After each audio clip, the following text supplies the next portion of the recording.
Assalamu alaikum warahmatullahi wabarakatuh.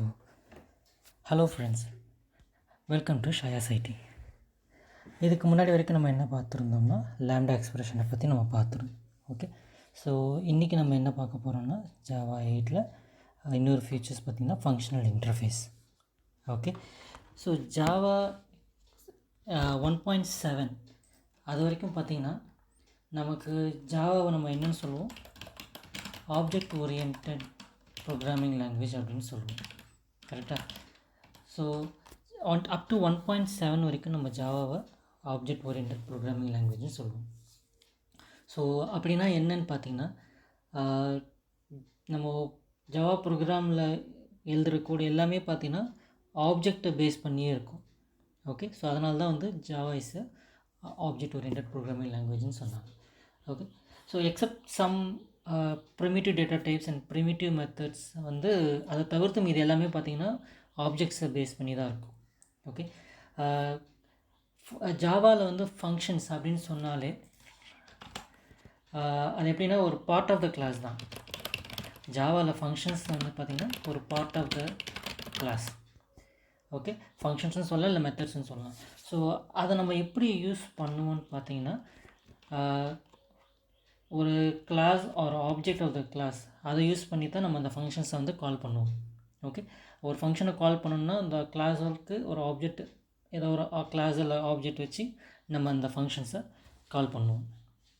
Okay, so Java 8ல் பார்த்தீங்கன்னா functional interface அப்படின்னு கொண்டு வந்தாங்க. ஸோ ஃபங்க்ஷனல் இன்டர்ஃபேஸ் அப்படின்னா என்னென்னு பார்த்தீங்கன்னா, an interface which contains only one abstract method.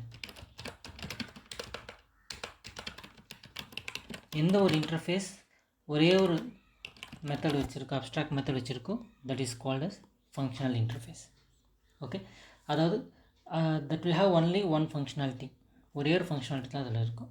Okay, Java 8லேருந்து பார்த்தீங்கன்னா லாம்டா எக்ஸ்பிரஷனை யூஸ் பண்ணி இந்த ஃபங்க்ஷனல் இன்டர்ஃபேஸை நம்ம ஃபங்க்ஷனல் இன்டர்ஃபேஸோட இன்ஸ்டன்ஸை லாம்டா எக்ஸ்பிரஷனை யூஸ் பண்ணி நம்ம ரெப்ரசன்ட் பண்ணிக்கலாம். ஓகே, ஸோ ஜாவா 8லேருந்து பார்த்தீங்கன்னா ஃபங்க்ஷனல் இன்டர்ஃபேஸு இன்ஸ்டன்ஸை ரெப்ரசன்ட் பண்ணுறதுக்கு நம்ம என்ன யூஸ் பண்ணோம், lambda expressions. Okay, functional interface Java 8ல் இன்க்ளூட் பண்ணாங்க along with lambda expression and method references. Okay, எதுக்காகனா கோடு வந்து மோர் ரீடபுளாகவும் ரொம்ப க்ளீனாகவும் ஸ்ட்ரெயிட் ஃபார்வர்டாக இருக்கிறதுக்காக functional interface along with lambda expression and method reference கூட இன்ட்ரடியூஸ் பண்ணாங்க. அதுமாரி இந்த ஃபங்க்ஷனல் இன்டர்ஃபேஸில் பார்த்தீங்கன்னா ப்ரிசீஸாக ஒன்லி ஒன் அப்ஸ்ட்ராக்ட் மெத்தட் தான் இருக்கணும். ஓகே, அதேமாரி இந்த ஃபங்க்ஷனல் இன்டர்ஃபேஸை வந்து நம்ம எப்படி ரெப்ரசன்ட் பண்ணலான்னா, அனோட்டேஷன் பேஸ் பண்ணி எப்படி ரெப்ரசன்ட் பண்ணலான்னா using at functional interface. Okay, இப்போ ஏதாவது ஒரு இன்டர்ஃபேஸ்க்கு நம்ம இந்த மாதிரி அனோட்டேட் பண்ணோம்னா அட் ஃபங்க்ஷனல் இன்டர்ஃபேஸ்ன்னு, ஸோ விச் மீன்ஸ் இது வந்து ஃபங்க்ஷனல் இன்டர்ஃபேஸ்ன்னு சொல்லிட்டு நம்ம ஐடென்டிஃபை பண்ணிக்கலாம். பை டிஃபால்ட்டாக இது மென்ஷன் பண்ணலான்னாட்டியும் எந்த ஒரு இன்டர்ஃபேஸ் ஒரே ஒரு அப்ஸ்ட்ராக்ட் மெத்தட் வச்சுருக்கோ, பை டிஃபால்ட்டாக it is an functional interface. Okay, அதேமாரி பார்த்திங்கன்னா ஃபங்க்ஷனல் இன்டர்ஃபேஸில் ஒரே ஒரு அப்ஸ்ட்ராக்ட் மெத்தட் தான் இருக்கணும். But we can have any number of default and static methods. ஓகேவா, any number of default and static methods வந்து அந்த ஃபங்க்ஷனல் இன்டர்ஃபேஸில் இது நம்ம யூஸ் பண்ணிக்கலாம். நம்ம வந்து அந்த ஃபங்க்ஷனல் இன்டர்ஃபேஸில் வந்து நமக்கு மெத்தட் இருக்கு இல்லையா, ஸோ அதில் வந்து நம்ம வந்து அப்ஸ்ட்ராக்ட்ன்ற கீவேர்டை யூஸ் பண்ணணுங்கிற அவசியம் இல்லை. ஓகே, பை டிஃபால்ட் வந்து இன்டர்ஃபேஸ்க்குள்ளே டிஃபைன் பண்ணுற மெத்தட் எல்லாமே பை டிஃபால்ட்டாகவே அப்ஸ்ட்ராக்ட் தான். ஓகே, நம்ம வந்து செப்பரேட்டாக அப்ஸ்ட்ராக்ட் அப்படின்ற ஒரு கீவேர்டு யூஸ் பண்ணி அதை மென்ஷன் பண்ணணுன்ற அவசியம் இல்லை. பை டிஃபால்ட்டாகவே ஒரு இன்டர்ஃபேஸ்க்குள்ளே இருக்கிற எந்த மெத்தடும் வந்து பை டிஃபால்ட்டாகவே அப்ஸ்ட்ராக்ட் தான். ஓகே, ஸோ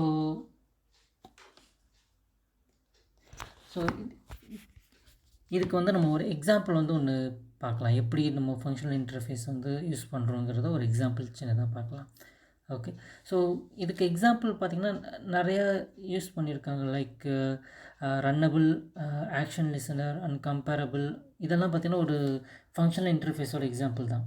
ஒரு ரன்னபிள், அதில் பார்த்திங்கன்னா ஒரே ஒரு மெத்தட் ரன்னுன்னு இருக்கும். ஸோ இதெல்லாம் ஒரு எக்ஸாம்பிள். நம்ம வந்து இது வந்து ஒரு கோடிங்காக எப்படி நம்ம எழுதலாங்கிறது ஒரு எக்ஸாம்பிள் இப்போ பார்க்கலாம். ஓகே. ஸோ இப்போ நம்ம என்ன எக்ஸாம்பிள் பார்க்க போகிறோன்னா, பிஃபோர் ஜாவா 8 நம்ம எப்படி வந்து ஃபங்க்ஷனல் இன்டர்ஃபேஸு நம்ம எப்படி வந்து ஒரு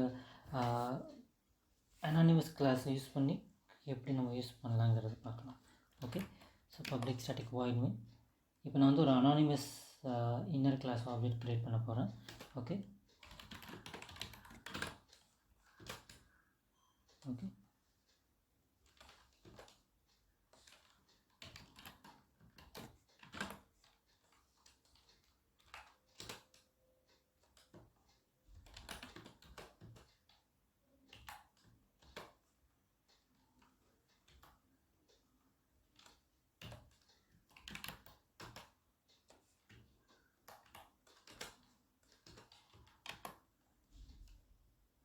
இதில் நம்ம வந்து இந்த ரன்னபிள் இன்டர்ஃபேஸில் இருக்கிற அந்த ரன்னுங்கிற மெத்தடை நான் இம்ப்ளிமெண்ட் பண்ணியிருக்கேன். ஓகே. ஸோ இங்கே வந்து just system dot out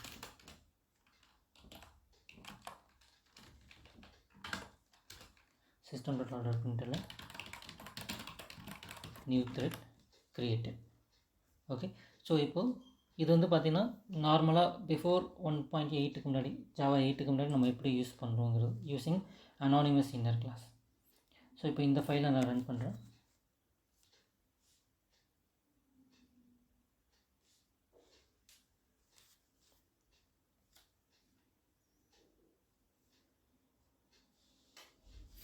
so நமக்கு இந்த ஃபைல் கம்பைல் ஆகிட்டுருக்கு. ஸோ நியூ த்ரெட் கிரியேட்டட் அப்படின்னு சொல்லிட்டு நமக்கு பிரிண்ட் ஆகிடுச்சு. ஓகே. ஸோ இப்போ இதே வந்து ஜாவா 8 ஆன்வர்ட்ஸ் அதில் எப்படி யூஸ் பண்ண போகிறோன்னா, நம்ம ஃபங்க்ஷனல் இன்டர்ஃபேஸை யூஸ் பண்ணுறதுக்கு நம்ம லாம்டா எக்ஸ்பிரஷனை யூஸ் பண்ண போகிறோம். ஸோ ஓகேவா. ஸோ இந்த கோடை நான் ஹைட் பண்ணிக்கிறேன். ஓகே. இப்போது ஜாவா 8ல் எப்படி அதை யூஸ் பண்ண போகிறோம் அப்படின்னு பார்க்கலாம். So the same anonymous class lambda expression use பண்ண போகிறோம். New thread. Okay. So lambda expression உள்ள என்ன யூஸ் பண்ண போகிறோம்னா, சிஸ்டம் டாட் அவுட் பண்ணுறதுல new thread created. Okay. Dot start. Okay. So Java 8க்கு முன்னாடி பார்த்திங்கன்னா நம்ம வந்து ரன்னபிள் இன்டர்ஃபேஸ் டைரெக்டாக நியூ ரன்னபிள் சொல்லி க்ரியேட் பண்ணி நம்ம யூஸ் பண்ணுறோம். இப்போ பார்த்திங்கன்னா லாம்டா எக்ஸ்பிரஷன் யூஸ் பண்ணி டைரெக்டாக நம்ம இந்த மாதிரி கால் பண்ணிக்கலாம். ஸோ இப்போ இந்த ப்ரோக்ராமை நான் ரன் பண்ணுற பாருங்கள்.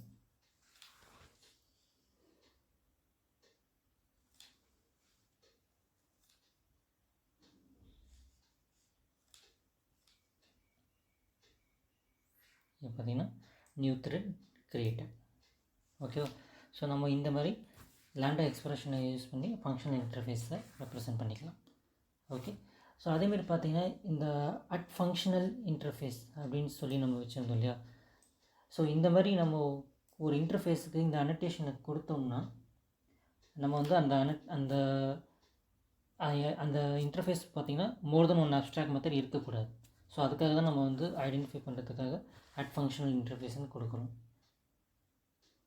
இப்போது ஒரு வேளை இப்போது இன்னொரு யூஸர் வந்து நான் இந்த ஃபங்க்ஷனல் இன்டர்ஃபேஸ் கொடுத்துருக்கிற இன்டர்ஃபேஸில் இன்னொரு அப்ஸ்ட்ராக்ட் மெத்தட் ஆட் பண்ணி அவர் ப்ரோக்ராமை ரன் பண்ணார்னா எனக்கு அந்த டைமில் என்ன எக்ஸெப்ஷன் த்ரோ ஆகுன்னா,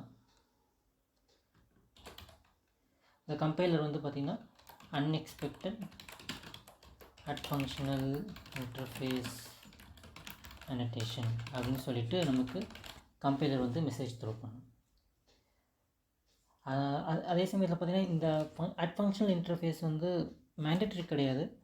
if you want to represent like if more than one person ஏதாவது more than one person வந்து ஒர்க் பண்ணுறாங்கன்னா ஸோ நீங்கள் ரெப்ரசன்ட் பண்ணணுன்னா அந்த டைமில் ஆட் ஃபங்க்ஷனல் இன்டர்ஃபேஸ்ன்னு மேலே அனடேட் பண்ணிட்டீங்கன்னா ஸோ நீங்கள் ஏதாவது வேறு ஒரு யூஸர் வந்து இன்னொரு அப்ஸ்ட்ராக்ட் மெத்தட் ஆட் பண்ணாங்கன்னா அந்த கம்பைலர் வந்து நமக்கு அது ஹைலைட் பண்ணி காட்டும். ஸோ இது வந்து ஃபங்க்ஷனல் இன்டர்ஃபேஸ், அதனால் நீங்கள் வந்து மோர் தென் ஒரு அப்ஸ்ட்ராக்ட் மெத்தடை ஆட் பண்ண முடியாது அப்படின்னு சொல்லி கம்பைலர் நமக்கு காட்டும்.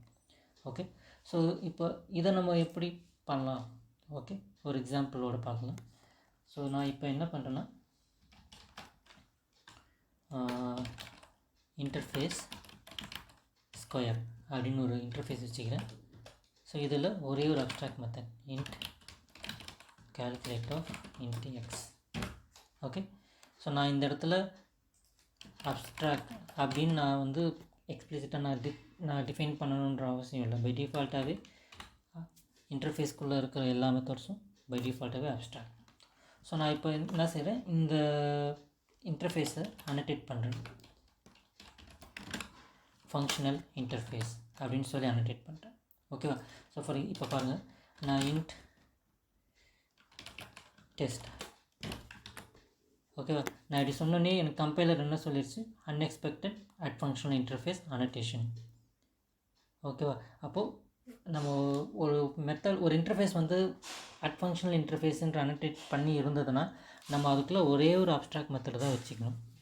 நம்ம மோர் தென் ஒரு அப்ஸ்ட்ராக்ட் மெத்தட் வைக்க ட்ரை பண்ணோம்னா கம்பைலர் நமக்கு ஆட்டோமேட்டிக்காக இந்த மாதிரி எரர் சொல்லிடும். ஓகே, ஸோ இப்போ நான் வந்து ஒரே ஒரு அப்ஸ்ட்ராக்ட் மெத்தட் தான் வச்சுருக்கேன்.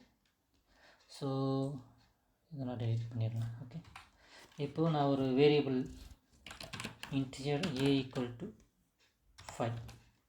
ஓகே, இப்போது நம்ம லாம்டா எக்ஸ்பிரஷனை யூஸ் பண்ணி இந்த கால்குலேட் மெத்தட் அதை நம்ம யூஸ் பண்ணுவோம். எப்படின்னா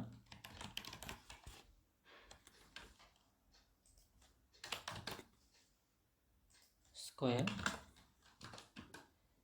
s = integer x lambda expression x star x. ஓகேவா? இந்த கால்குலேட் மெத்தடை நம்ம லாம்டா எக்ஸ்பிரஷனை யூஸ் பண்ணி டிஃபைன் பண்ணியாச்சு. ஓகே,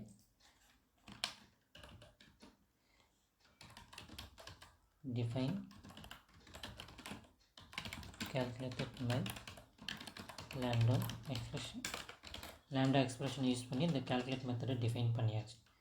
இப்போ நம்ம வந்து பேராமீட்டரை பாஸ் பண்ணி எப்படி அந்த வேல்யூஸை கெட் பண்ண போகிறோம்னு பார்க்கணும். So integer answer = s dot calculate of a.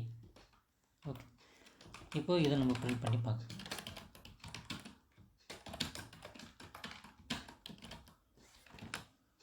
ஓகேவா? ஸோ இப்போது இந்த ஃபைலை நான் ரன் பண்ணுறேன்.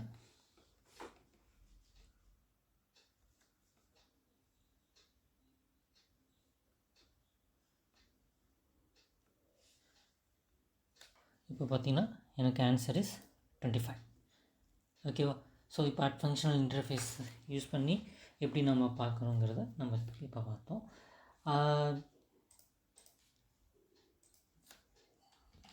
Some built-in Java interface functional interface 1.8 வந்து பார்த்தீங்கன்னா ஃபங்க்ஷனல் இன்டர்ஃபேஸ்ன்ற கான்செப்ட் யூஸ் பண்ணாங்க. இதில் டிஃபால்ட்டாக பில்ட்-இன் ஃபங்க்ஷனல் இன்டர்ஃபேஸஸ்லாம் இருக்குது. என்னென்னு பார்த்தீங்கன்னா runnable, comparable, action listener, callable. So இதெல்லாம் பார்த்திங்கன்னா பில்டினாகவே ஜாவா ஃபங்க்ஷனல் இன்டர்ஃபேஸ் தான் இது. ஓகே, இதில் பார்த்திங்கன்னா ஒரே ஒரு மெத்தட் தான் இருக்கும், ரன் மெத்தட் தான் இருக்குது. அதேமாரி கம்பேரபிளில் பார்த்திங்கன்னா கம்பேர் டு அப்படிங்கிற மெத்தட் இருக்கும். ஆக்ஷன் லிசனரில் பார்த்திங்கன்னா ஆக்ஷன் பர்ஃபார்ம்டு அப்படிங்கிற மெத்தட் இருக்கும். காலபிளில் பார்த்தீங்கன்னா கால் அப்படிங்கிற மெத்தட் இருக்கும். ஓகே, அதேமாரி ஜாவா 8லேருந்து பார்த்தீங்கன்னா மெயினாக 4 கைண்ட் ஆஃப் ஃபங்க்ஷனல் இன்டர்ஃபேஸ் வந்து யூஸ் பண்ணியிருக்காங்க. மல்டிபிள் சுச்சுவேஷனில் 4 கைண்ட் ஆஃப் ஃபங்க்ஷனல் இன்டர்ஃபேஸை நம்ம ஜாவா 8ல் யூஸ் பண்ணிக்கலாம். என்னென்னு பார்த்தீங்கன்னா first one consumer, second one predicate, third one பார்த்திங்கன்னா ஃபங்க்ஷன், ஃபோர்த் ஒன் பார்த்திங்கன்னா சப்ளையர். இதில் ஃபஸ்ட்டு 3 பார்த்திங்கன்னா கன்சியூமர், ப்ரெடிகேட் அண்ட் ஃபங்க்ஷன். இதில் பார்த்திங்கன்னா கன்சியூமரில் பை கன்சியூமர் அது ஒன்று இருக்குது. அதுமாரி ப்ரெடிகேட்டில் பை ப்ரெடிகேட் இருக்குது. ஃபங்க்ஷனில் பை ஃபங்க்ஷன், யூனரி ஆப்ரேட்டர், அதேமாரி பைனரி ஆப்ரேட்டர்.